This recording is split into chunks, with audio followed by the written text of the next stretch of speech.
Hi, I'm Aaron Sampson, and I've been a professional in the IT industry since 1995. With a primary focus on technical training, I can be found most of the time producing and delivering learning content centered around network infrastructure and services. I've also been involved with extensive practical implementations and components, including common hardware. In this course, I'll explore how to recognize and install various hardware and display components, including common hard drive types, replacement techniques, and migration processes.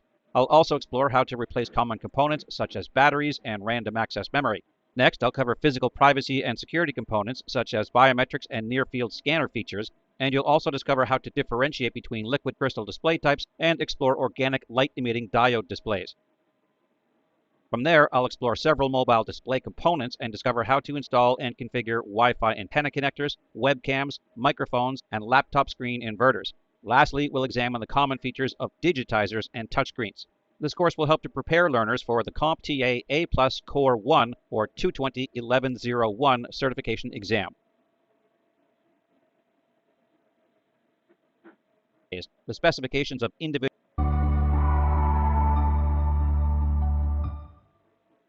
In this presentation, we'll introduce several of the primary components of a computer, beginning with random access memory, or RAM, which is also often referred to as system memory or even just memory.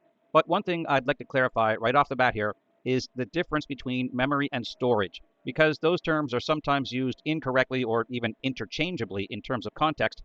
So to clarify, storage refers to the hard drive of a computer, which can be thought of as a file cabinet, because it stores all of the data for your computer, including the operating system, the applications that are installed, the configuration data, and all of your personal files. So using that analogy, if the hard drive represents a file cabinet, then you can think of RAM as your desk.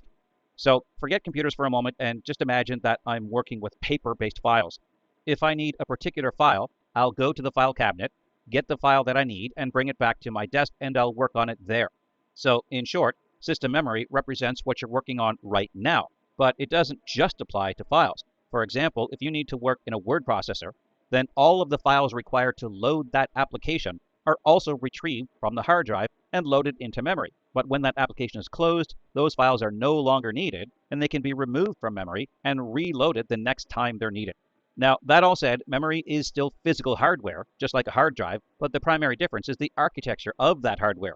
Most traditional hard drives use magnetic storage on a spinning disk, whereas memory is just a collection of chips with no moving parts. So accessing data from memory is very much faster than accessing it from the hard drive. But this is why you load the data you need from the hard drive into memory. While that data is in memory, it can be accessed very quickly. But the issue, however, is how much memory your system has.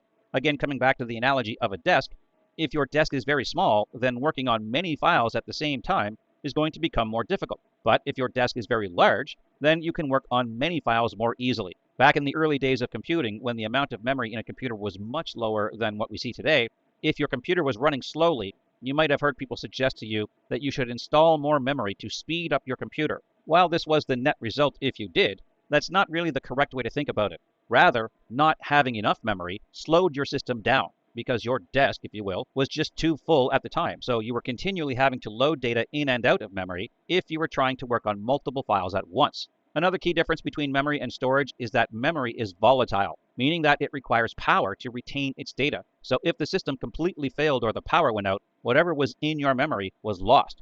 Hard drives, or storage, are static. They don't require power to retain data. So that said, you might think, if it's possible to store data statically, why use volatile memory? Why not just make memory non-volatile? Well, in fact, you can, and this is the technology that's used for devices such as flash drives and solid-state drives. But to this day, for the RAM in your computer, non-volatile memory is still more expensive than volatile. Now, when it comes to laptop computers, it's still the same type of physical chip, but laptops, of course, are much smaller than traditional desktop systems. So the type of physical chip in a laptop is referred to as a small outline dual inline memory module, or SODIMM. A DIMM chip on its own would be what you'd find in a desktop. The small outline quite literally refers to the fact that it is a physically smaller chip due to the limited space within a laptop. They're usually about 2.5 to 3 inches in size depending on the make and model, with a varying number of pins and notches depending on the model of the laptop into which they're being installed. The pins are the actual point of contact with the system's motherboard, and the notches are to ensure that the chip is aligned properly and held securely in place. So I mentioned earlier how you could install additional memory into a system, effectively upgrading that computer. But you could either get more memory or keep the same amount but get faster chips. Or, in fact, you could do both. But before you do so, you should always consult the motherboard documentation to confirm that the memory can be upgraded. Almost every system will allow you to do this, but if you're dealing with a very outdated system, I should point out that it can be difficult to find compatible memory modules these days. The specifications of individual memory chips change quite often, so be sure to determine how much you're currently using and the maximum amount of supported memory within that system. There are many vendors and manufacturers of memory modules, but in most cases it comes down to the specifications, and as long as they match, modules from different vendors can be used. And in most systems, the capacity of each module does not have to match. For example, if your system currently has 2 physical modules, each one with a capacity of 2 gigabytes for a total of 4, but there are also 2 more available slots, then you could install 2 more chips of 4 gigabytes each for a total of 12. Now, when specifically upgrading or replacing the memory module on a laptop, first of all, turn off and disconnect the power supply so that you don't trip over the cord or pull the unit right off your desk or table. Then, in most cases, on the bottom of the unit, there is usually a door that can just be removed to access the memory. You might need a small screwdriver, or it might just have a release clip, but the memory module itself is usually inserted on a bit of an angle. Then just press down slightly to engage the clips that snap into place and hold the module securely in its socket. From that point, just make sure that all modules are seated correctly and securely, then simply replace the compartment door to complete the upgrade. So turning to video cards, these are the devices responsible for producing the video image and sending it to your monitor. Now, if you're talking about a desktop, then a video card really is just that. It's a card that essentially looks like a small version of a motherboard, but it sits in a slot on the actual motherboard and is usually held in place with screws or perhaps with clips, but it's a very replaceable unit. Interface, newer video cards offer very high performance and have multiple interfaces all on a single card. Hide the power cord to ensure that it's running from the battery. The CPU, or the central processing unit, is effectively the brain of your computer, and every computing device has some kind of CPU. As for upgrading or replacement, as always, you can consult the documentation for the specific make and model of your motherboard to determine if the CPU could be upgraded, but in many cases, replacement might be your only option. For example, in most desktop systems, you could usually replace the CPU if it was damaged or faulty, but it might not be upgradable. In other words, you could remove the old one, but you had to replace it with a new one with exactly the same specifications. In most cases, when a CPU is upgraded by the manufacturer, the physical size of the chip changes, so it simply wouldn't fit into the existing socket. This is by no means a rule, though. There were some CPUs that simply offered upgrades in speed, which could be installed into existing systems, but you just had to make sure that your motherboard supported it. In addition, some motherboards may have more than one physical socket, so a second CPU could be installed, but those were usually only found in specialized or higher-end computers such as network servers. If you can upgrade, then you may also have to adjust the configuration of your system to ensure that it realizes the increased capabilities of the new processor, such as its clock speed and the optimal operating temperatures to ensure the fan engages appropriately. The system board, or what's commonly referred to as the motherboard, is a replaceable unit, but this can be a complicated issue unless you are replacing a faulty unit with the exact same make and model. But even then, it's still an involved process because almost every other component needs to be removed before the system board can be taken out. In addition, if you're looking to upgrade to a newer or better performing motherboard, then this could result in having to buy all new memory, an entirely new CPU, a new video card, and several other components because the new board may not support your existing components. So, in truth, it's not a bad idea to consider replacing the entire computer before you replace the system board itself, and this is especially true if you're dealing with a laptop. That's not to suggest that the system board of a laptop can't be replaced, but in terms of the time, the effort, and the cost, it just might not be worth the investment. On that note, specifically with respect to laptops that is, the power connection or the DC jack may also warrant replacement of the entire laptop itself. Now again, that's not to suggest that a faulty DC jack can't be repaired, but in most cases it would require soldering to repair it as the existing jacks are almost always integrated onto the system board. So you would have to desolder the old one and solder in a new one, and if you apply too much heat to the wrong area, you could damage the entire system board itself, in which case you're no further ahead. And finally, the body and or the frame for both desktops and laptops can be replaced. But again, check with the documentation first, especially for laptops. But the frame is the internal metal chassis where you mount all of the other internal components, including the system board. It's typically measured by width, depth, and height, And then once all of your components have been mounted, there's a plastic cover to close everything up and complete the aesthetic appearance. But the plastic cover itself is usually composite material, usually fairly strong and lightweight so that it doesn't add much weight to the unit. For desktop computers these days, there are many options available, at least for customized systems. But for a laptop, this would be something that is likely only available from the manufacturer themselves or through an authorized vendor. Now, there are certainly many other components when it comes to computers, but what we've covered here addresses some of those which are most required in virtually every system. So be sure to familiarize yourself with them as best as possible, both for study and for practical purposes.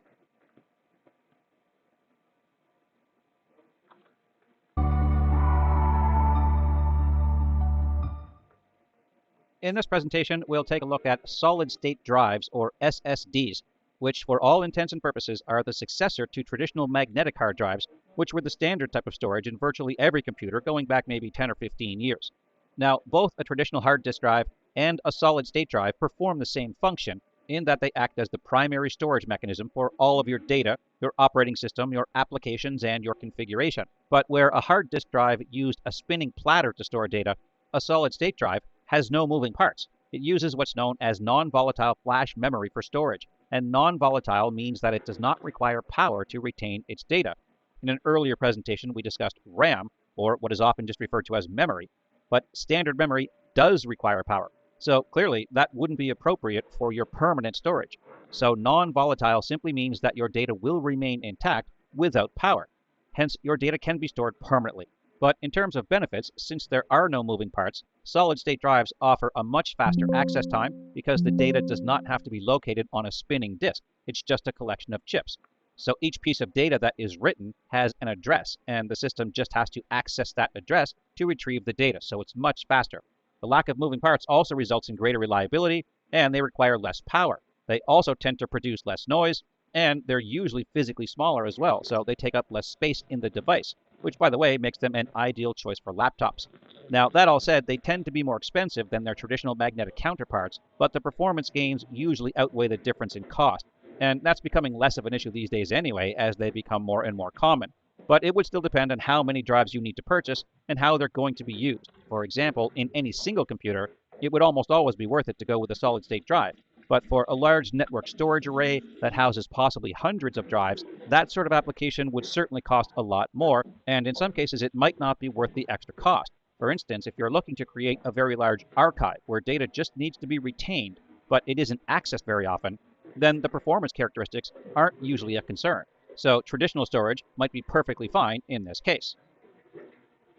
If your existing computer has a traditional magnetic hard disk drive, then you can certainly upgrade to a solid-state drive, and in terms of performance, it can result in a significant gain, particularly during system boot and accessing large files. Just as an example, some desktop systems that I used to support going back several years ago took almost 2 minutes to fully boot into the operating system. My current laptop with a solid-state drive boots in about 12 to 15 seconds. And the upgrade itself isn't particularly difficult. Simply remove the old disk drive and physically install the new solid-state drive. Make sure to connect all the power and data cables, then just reinstall the operating system. Now, that said, you do need to make sure that whichever device you're looking to upgrade will support the solid-state drive. Sometimes they do use different connectors, or in the case of a laptop, have a different type of physical bay to store the drive, so you do need to make sure that you are able to upgrade.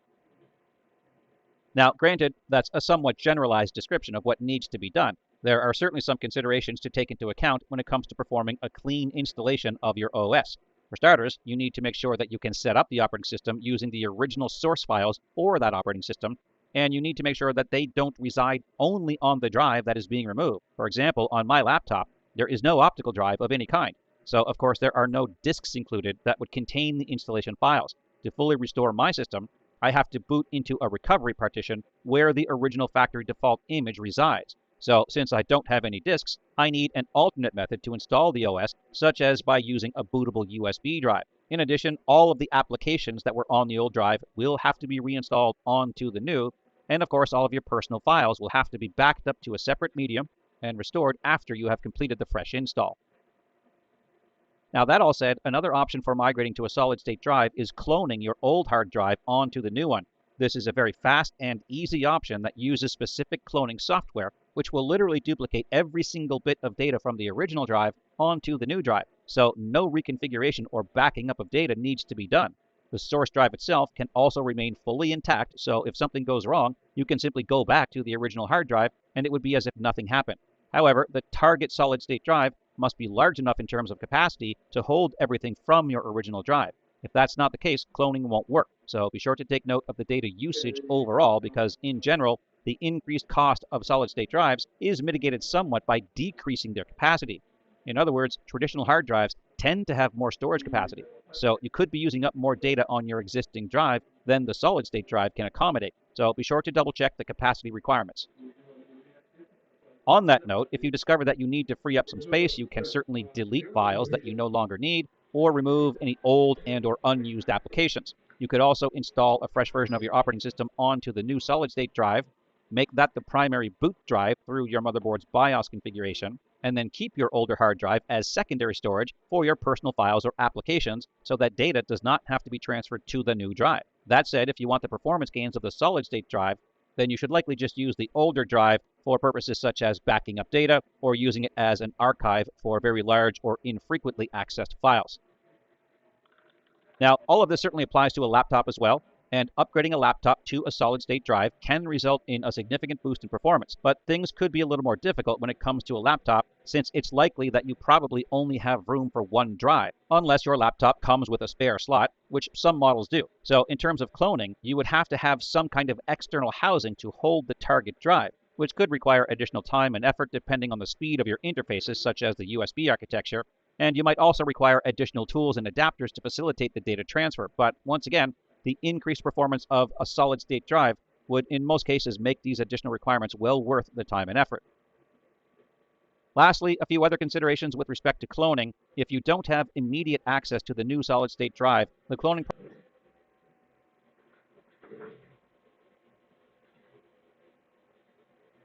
system doesn't work. In other words, don't erase or discard your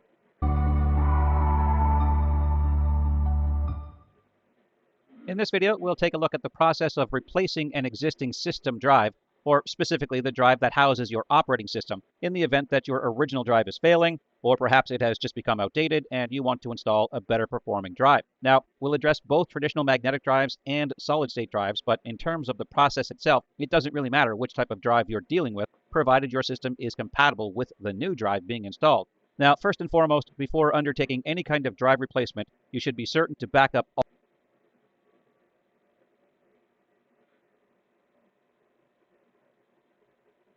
tools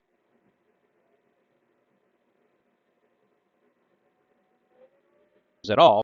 Systems may have custom power cables in any hard drive and disconnect the power cable, the Phillips screwdriver off. With respect to the process itself, be sure to power down and remove the plug regardless of whether it's a desktop or a laptop. And it's also recommended to use an anti-static mat and a wristband to avoid possibly damaging any components from electrostatic discharge. Then remove the external casing, locate the hard drive and disconnect the power cables and data connectors from the drive itself. Then remove the mounting screws on both sides and the drive should just slide out from its bay. Now, this will vary depending on the manufacturer or the model.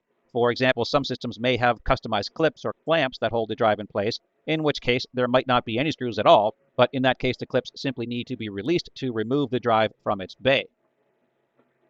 Once the old drive has been removed, simply insert the new drive into its place and mount with screws or use the built-in clips, attach the power and data cables, and close the computer case. In essence, just do each of the previous steps in reverse. Again, there will undoubtedly be some variation among the various manufacturers, but in general, this process will be fairly consistent.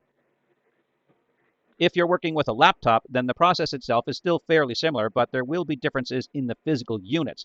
Most notably, a laptop hard drive typically does not have any cable connections, and you usually don't have to remove the entire case to access the existing drive. In most cases, there is just a recessed compartment that is accessible from the underside of the unit. You might need to remove a screw to remove the compartment cover, but once you access the compartment itself, the drive usually just has a tab with all of the contacts on it, which slides into the slot that is built into the motherboard, which then makes all the connections, including the power. So it's in many cases a simpler process than replacing the hard drive on a desktop computer, but there may still be one or more screws that hold the drive in place. This ensures that the drive doesn't become disconnected from its socket, especially since laptops are much more prone to being dropped or bounced around, for example in the overhead baggage compartment of an airplane. Lastly, if you are replacing an existing solid-state drive, then it's important to know the form factor that you currently have to ensure that you're replacing it with a compatible type.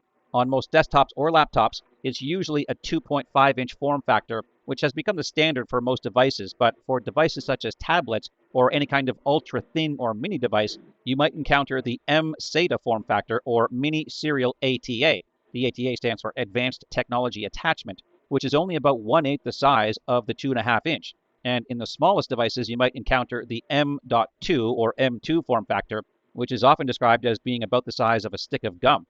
Again, these would only be found in devices that are very constrained for space, so it would be unlikely that you'd encounter them in a desktop or a laptop. Ultimately, before you proceed with the replacement, just be sure to verify what you have now and that your device is compatible with what you want to use as the replacement drive. And if there's any uncertainty as to what can be used as the replacement drive, always consult the product documentation or contact the vendor if possible.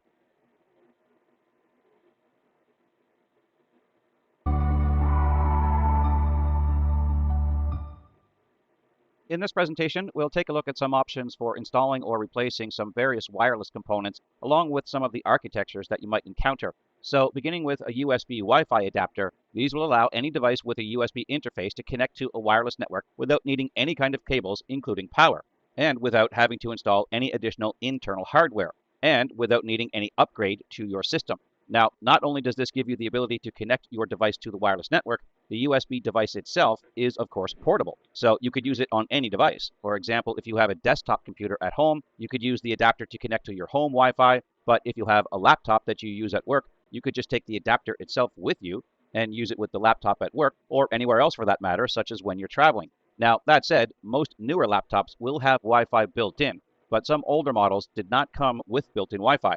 But again, it doesn't have to be a laptop. Any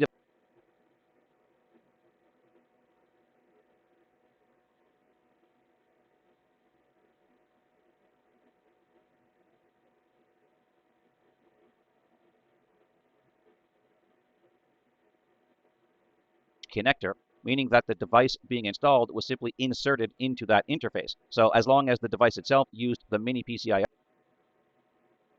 applies. Any device using that architecture can be installed using the same type of rocket drives or rocket sticks. No available Wi-Fi architecture. Remove any mounting screws if in most cases it just screws onto or possibly none of them. But with these methods, their connectivity capabilities can certainly be expanded.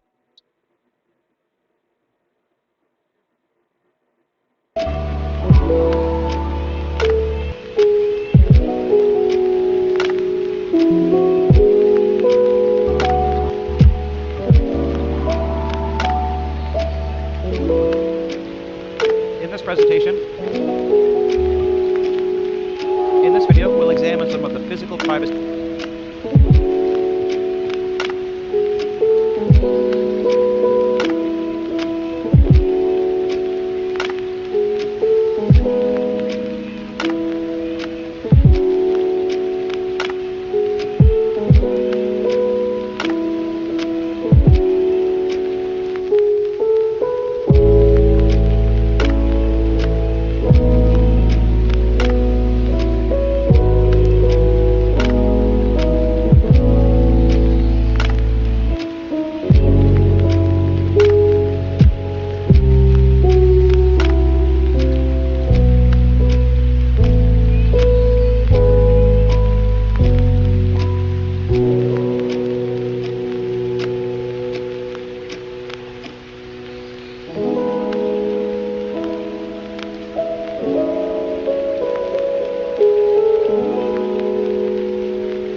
spaghetti. Ah, ravioli. Ah, mamma mia.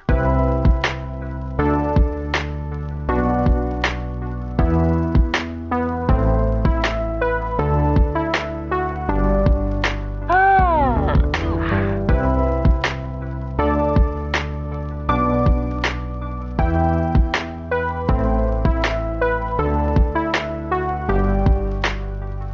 Let's go!